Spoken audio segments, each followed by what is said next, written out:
ये जो आज की स्टेटमेंट है आईएसपीआर की और इस्लामाबाद हाई कोर्ट में आज ही इमरान खान की दरखास्त भी आई, ये कोइंसिडेंस है या आई डोंट नो, आपने कैसे एक ही दिन में दोनों काम हो गए, आप इसको कैसे देखते हैं इस बयान नहीं, को? पहले से ये आज का तो नहीं है खान साहब, पहले से इन चीज़ों को एंटिसिपेट कर रहे हैं। एंटिसिपेट कर रहे हैं क्योंकि देखें उन्होंने क्यों एंटिसिपेट पहले देखें एक ओवरऑल जो माहौल इंडिकेशन बन रहा है हो सकता है, ठीक है, ये तो आज जिन लोगों का ज़्यादा इंटरेक्शन हुआ होगा ज़्यादा बेहतर बता सकते हैं, मगर ओवरऑल एक लग रहा, देखें ना, एक चीज़ को है कि आप ड्यूरिंग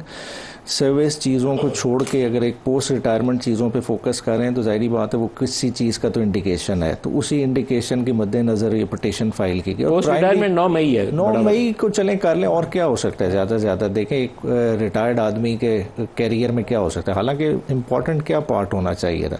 कि ड्यूरिंग रिटायरमेंट जो करते हैं, अगर आर्मी पर्सनल भी करते हैं तो उस चीज़ को भी प्रूव करना चाहिए था। अगर कोई बंदा DGI रहा है, अगर कोई उसके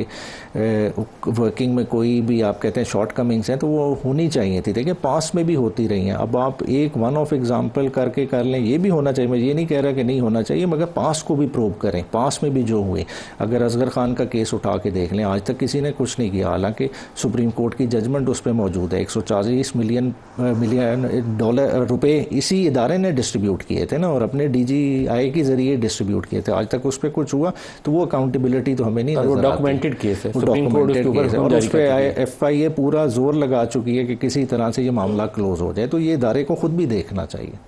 क्या करना चाहिए उस मामले में? उसमें देखना चाहिए जो भी अगर रोल रहा है, देखें उस वक्त की, देखें आपने एक गवर्नमेंट का मैंडेट छीनने की कोशिश की, आपने एक सिलेक्टिव एक पार्टी को फाइनेंस की और बाकायदा वो रिसीट्स का प्रूफ है, बैंकिंग ट्रांजैक्शन मौजूद है कि किस किस सियासतदान को कितना लेकिन कितना आप पैसा उस दिया केस गया। में अगर ये मुतालबा कर रहे हैं तो सेम असूल का इतलाक जो है जनरल फैज़ और PTI के केस में, तो इसीलिए तो कह रहे हैं प्रूव करें ना। अगर हमारे किसी ने पैसे लिए, हम ये तो इल्ज़ाम नहीं है ना कि किसी ने पैसे लिए किए, वहाँ तो देखें इलेक्शन इंजीनियरिंग इस हद तक हुई और पैसा किधर से आया, फिर वो आप जाएंगे तो वो सऊदी तक जाएगा, मामला आगे तक जाएगा, चीज़ें इन चीज़ों को सारों को प्रूव करें।